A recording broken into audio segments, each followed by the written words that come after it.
కృష్ణాంజనేయులు గారు. వైఎన్ఆర్ గారు, రాజకీయ పరిణామాలు గాని లేకపోతే ప్రధానమంత్రిని ముఖ్యమంత్రిని కలవటం గాని ఇవన్నిటిని సందర్భాలను బట్టి జరుగుతున్నటువంటి పరిణామాలను బట్టి వాళ్ళు చెప్పినా చెప్పకపోయినా దాన్ని అందరికీ తెలుసు. అవన్నీ జరుగుతున్న పరిణామాలు ప్రతిదీ అందరికీ తెలుసండి. ఇప్పుడు ముగ్గురు కూడా వాళ్ళు ఆయా రాజకీయ పార్టీలకు సంబంధించినటువంటి అధికార ప్రతినిధులుగా వాళ్ళకు లిమిటేషన్స్ తో ఏమున్నాయో అంతవరకే చెప్పగలుగుతున్నారు. నేను ఒకటి మాత్రం స్పష్టం చేయదలుచుకున్నాను, మనకేం లిమిట్స్ లేదు, మనం బ్రేక్ చేసేద్దాం. మీరు ఏమనిపిస్తే మీకేది కనిపిస్తే చెప్పండి. ప్రధానమంత్రి, అదే విధంగా కేంద్ర హోంమంత్రి, అదే విధంగా బీజేపీ రాష్ట్ర వ్యవహారాల ఇన్ఛార్జితో ఆంధ్రప్రదేశ్ వైఎస్ఆర్ కాంగ్రెస్ పార్టీ అధినేత ముఖ్యమంత్రి జగన్మోహన్ కలవటం అనేటువంటిది పూర్తిగా రాజకీయ పరమైనటువంటి అంశాలు అత్యధిక ప్రాధాన్యత కలిగి ఉన్నాయని నేను అనుకుంటున్నాను. అలాగనే రాష్ట్రానికి సంబంధించినటువంటి అంశాలు లేవు అని అంటలా. పోలవరము మిగతా అంశాలు అవి కూడా ఉన్నాయి. అవి 10% అయితే 90% రాజకీయ పరమైనటువంటి అంశంతో ముడిపడి ఉంది ఈ సమావేశం. ఎందుకు ఈ మాట చెప్తున్నాను అంటే కరెక్ట్ గా 24 గంటల ముందు తెలుగుదేశం పార్టీ అధినేత ఢిల్లీకి వెళ్లి అమిత్ షా, జేపీ నడ్డాతో సమావేశం అయిన తర్వాత అధికార వైఎస్ఆర్ కాంగ్రెస్ పార్టీకి సంబంధించినటువంటి ముఖ్యమంత్రిని అపాయింట్మెంట్ ఇచ్చి బీజేపీ వాళ్ళు పిలిచారు అని అంటే ఇది రాజకీయ పరమైనటువంటి భేటీ తప్ప ఇంకొకటి కానే కాదు అని నా అభిప్రాయం. ఏం జరిగి ఉండొచ్చు అనేటువంటి దాని మీద కూడా ఖచ్చితంగా కొన్ని అంచనాలు ఉంటాయి. ఏముండొచ్చు అని అంటే ఇప్పుడు బీజేపీ రాష్ట్ర వ్యవహారాల ఇన్ఛార్జి మురళీధరన్ ఉన్నారు అంటేనే ఆంధ్రప్రదేశ్ రాజకీయాలకు సంబంధించినటువంటి పొత్తుల విషయంలో బీజేపీ ఒక పక్కా ప్రణాళికతో ముఖ్యమంత్రి జగన్మోహన్ రెడ్డితో కొన్ని అంశాలను చర్చించడానికే పిలిచింది అని నేను అంటాను. ఎందుకు ఏమి చర్చించి ఉండొచ్చు అని అంటే ఆల్రెడీ చంద్రబాబు నాయుడుతో ఒక అంశాన్ని చర్చించారు. చంద్రబాబు నాయుడు ఎందుకు వెళ్ళాడు? నేను తెలుగుదేశము జనసేన బీజేపీ కలిసి వెళ్దామంటే 2014 నాటి కాంబినేషన్ అనేటువంటి మేము ఎన్డీఏలో చేరతాము అని ప్రతిపాదన చేసి ఉండొచ్చు. వాళ్ళు కూడా ఎన్డీఏలో చేరండి అని కూడా అడిగి ఉండొచ్చు. ఇవన్నీ జరిగింది. కానీ ఈ నిర్ణయం తీసుకునే ముందుగా బీజేపీ తన ఎవరైతే తను నచ్చినటువంటి నమ్మకమైనటువంటి మిత్రుడు జగన్మోహన్ రెడ్డితో మాట్లాడిన తర్వాతే ఈ పొత్తును ఫైనల్ చేయాలని బీజేపీ భావించి ఉండొచ్చు అని నేను అనుకుంటున్నాను. నమ్మకమైనటువంటి మిత్రుడు ఆంధ్రప్రదేశ్ రాజకీయాలు నరేంద్ర మోడీకి, బీజేపీకి. చిన్న పాజ్ ఇవ్వండి. ఇప్పుడు నమ్మకమైన మిత్రుడు కావాల్సిన వాడు జగన్మోహన్ రెడ్డి గారు అయితే అమిత్ షా గారు ఫోన్ చేసి చంద్రబాబు నాయుడు గారిని ఎందుకు పిలుస్తారు? పిలవడానికి ముందే జగన్మోహన్ రెడ్డి గారితో మాట్లాడి పిలిచి ఉండొచ్చు కదా. ఈయన వెళ్ళి కలిశారంటే చంద్రబాబు నాయుడు గారు సరే ఆయన వచ్చి కలిశారు ఏంటని ఈయన పిలిచి మాట్లాడతారు. బట్ అలా కాదుగా, అమిత్ షా గారే ఫోన్ చేసి పిలిచినప్పుడు ముందుగానే జగన్మోహన్ రెడ్డి గారితో మాట్లాడి పిలుస్తారు కదా. ఈయన పిలిచి ఈయన మాట్లాడిన తర్వాత ఆయన ఎందుకు పిలుస్తారు?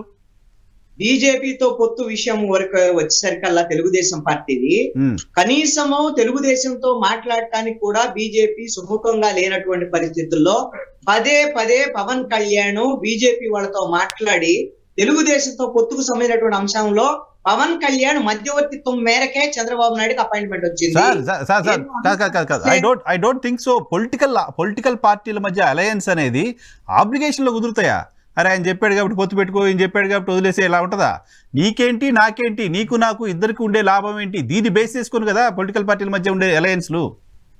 ఆ దాంట్లో భాగంగానే చంద్రబాబు నాయుడిని పిలిచి మాట్లాడటం అనేటువంటిది పవన్ కళ్యాణ్ చెప్పిన తర్వాత అయినా సరే పవన్ కళ్యాణ్ కి నాకున్నటువంటి సమాచారం ఏంటంటే బీజేపీ వాళ్ళు పవన్ కళ్యాణ్ కి ఒక ఆఫర్ ఇచ్చారండి. ఆ ఆఫర్ ఏమిటి అని అంటే మీరు 2024 ఎన్నికల్లో బీజేపీ జనసేన కలిసి వెళదాము, మనం కలిసి వెళ్ళటం వల్ల కొన్ని సీట్లు సాధించవచ్చు, ఈ రాష్ట్రంలో ఎవరు అధికారంలోకి వచ్చినా ఎవరు రాకపోయినా మనకు సంబంధం లేదు, 2029లో మనిద్దరం అధికారంలోకి వస్తాం, మీరే ముఖ్యమంత్రి, దీనికి మీరు అంగీకరించండి అంటే కాదు తెలుగుదేశం పార్టీకి కూడా కలుపుకొని వెళ్దాం అనేటువంటి ఒక ఇంట్రెస్ట్ పవన్ కళ్యాణ్ చూపించినటువంటి నేపథ్యంలో అయితే వాళ్ళు తెలుగుదేశం కూడా పిలిచి మాట్లాడిన తర్వాత ఒక అవగాహనకి వద్దాం అనేటువంటి దాని మీద చివరికి బీజేపీ ప్రయత్నం ఏమిటి అని అంటే ఎట్టి పరిస్థితిలో కూడా ఈ కూటమిలో తెలుగుదేశం లేకుండా చేయటమే బీజేపీ లక్ష్యం అని నేను అనుకుంటున్నా.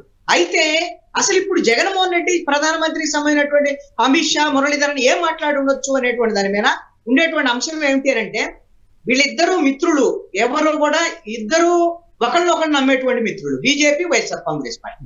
కాబట్టి బీజేపీ ఒక ప్రతిపాదన చేసేదానికి అవకాశం ఉండొచ్చు అని నేను అనుకుంటున్నాను. అదేమిటి అని అంటే మేమిగైనా రాష్ట్రంలో మేము ఎన్డీఏలోకి తెలుగుదేశము వాళ్ళ జనసేన ఉంది, వాళ్ళు వస్తానంటే వాళ్ళతో పొత్తులోకి వెళ్తాము, పొత్తులోకి వెళ్ళినంత మాత్రాన మేము వాళ్ళతో పూర్తి స్థాయిలో వెళ్ళినట్టు కాదు, మీరు కూడా మాకు మిత్రులుగానే ఉంటారు. వచ్చే ఎన్నికల్లో కేంద్రంలో అధికారంలోకి అంత అమాయకంగా కనిపిస్తున్నారా చంద్రబాబు నాయుడు గారు? జగన్మోహన్ రెడ్డి గారు సంఖలో పెట్టుకొని అమాయకం కాదండి. నరసింహరావు గారు, చంద్రబాబు నాయుడు భయంతో ఉన్నాడు. బీజేపీ లేకపోతే ఈ రోజున ఆంధ్రప్రదేశ్ లో ఎన్నికలు చేయలేము, తెలుగుదేశం పార్టీ జెండా భుజాన వేసుకొని ఏ కార్యకర్త బయటికి రాలేడనేటువంటి భయంలో ఉన్నాడు. ఆ భయాన్ని ఈ రోజున బీజేపీ తనకు అనుకూలంగా మార్చుకునేటువంటి ఎట్లా పోగొడుతుంది సార్ ఆ భయాన్ని బీజేపీ? ఎట్లా పోగొడుతుంది ఆ భయాన్ని బీజేపీ?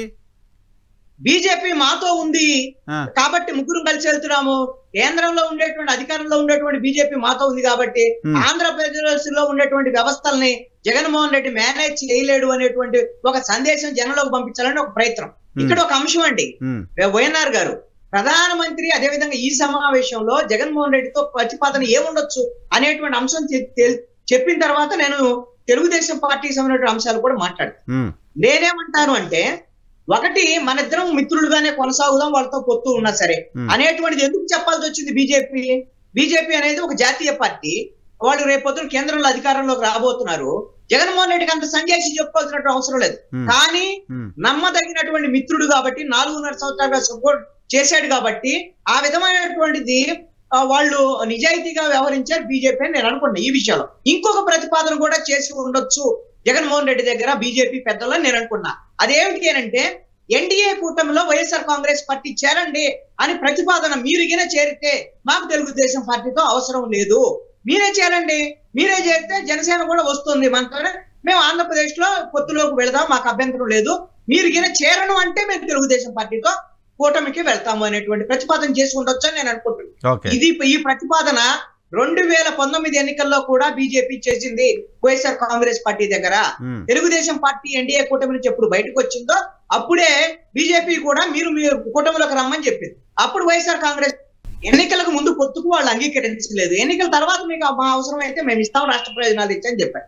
ఇప్పుడు ఒకవేళ నేను అనుకోవటం అయితే బీజేపీ ప్రపోజల్ ని వైఎస్ఆర్ కాంగ్రెస్ పార్టీ అంగీకరించేటువంటి అవకాశం ఉండకపోవచ్చు అనుకున్నా. బీజేపీ వైఎస్ఆర్ కాంగ్రెస్ పార్టీని అంత నమ్మకమైన మిత్రుడుగా, చాలా కావాల్సిన మిత్రుడుగా భావిస్తే అనుకుంటే, వైఎస్ఆర్ కాంగ్రెస్ పార్టీ గెలవాలని కోరుకుంటే తెలుగుదేశం పార్టీతో పొత్తు ఎందుకు పెట్టుకుంటుంది? తెలుగుదేశం పార్టీకి అంత స్ట్రెంత్ ఎందుకు ఇస్తుంది? ఇప్పుడు ఏమైనా పొత్తు పెట్టుకున్నదా వైఎన్ఆర్ గారు? మీకు అసలు ఆంధ్రప్రదేశ్ లో సీట్ల సర్దుబాటు కూడా అయిపోయింది, ఏ సీట్ ఎవరో కూడా నేననేది ఎవరికి వాళ్ళ సర్దుబాటు అయితే కనీసం ఈ డిబేట్ లో కూర్చున్నటువంటి తెలుగుదేశం పార్టీ అధికార ప్రతినిధి మాకు పొత్తు అయిపోయిందని ఎందుకు చెప్పలేకపోయారు? ఇది పొత్తు అనేది ఫైనల్ అయ్యేంత వరకు కూడా గ్యారంటీ లేదు. బీజేపీ అనేటువంటిది ఈసారి గతంలో ఉన్నటువంటి పరిస్థితిలో మోసపోవటానికి సిద్ధంగా లేదు తెలుగుదేశం పార్టీ దగ్గర. 1999 ఎన్నికల్లో పొత్తు పెట్టుకున్నారు, 2004 తర్వాత తిట్టించుకున్నారు, 2014లో పొత్తు పెట్టుకున్నారు. అట్లా చంద్రబాబు నాయుడు గారు, ఇప్పుడు నితీష్ కుమార్ గారు ఉన్నారు, మనం చూస్తుంటే ఈ 5 ఏళ్లలో 6 సార్లు అటు ఇటు పోయి వచ్చారు. ఆయన తిట్టారు, మోడీ గారిని పోయారు, మళ్ళీ వచ్చారు, పొగిడారు, మళ్ళీ వచ్చారు, పోయారు. అలా ఏముంటది రాజకీయాల్లో? అందుకనే మీరు తెలుగుదేశం పార్టీతో కలుపుకోవటానికి వాళ్ళు ఒక అభ్యంతరం లేనటువంటిది ఎప్పుడు అంటే, జగన్మోహన్ రెడ్డి కూటమిలోకి రాను అంటే ఒకటి, అదే విధంగా జగన్మోహన్ రెడ్డి కూటమిలోకి వెళ్ళడు. There is no way Jaganmohan Reddy గారు బీజేపీతో కలిసి ఎలక్షన్కి వెళ్తారని ఎవరు భావించలేరు. కాస్త ఏపీ పాలిటిక్స్ చూస్తున్న వాళ్ళు ఎవరు కూడా భావించే పరిస్థితి లేదు. ఆబ్వియస్లీ తెలుగుదేశం పార్టీని వెల్కమ్ చేసినట్టేగా బీజేపీ.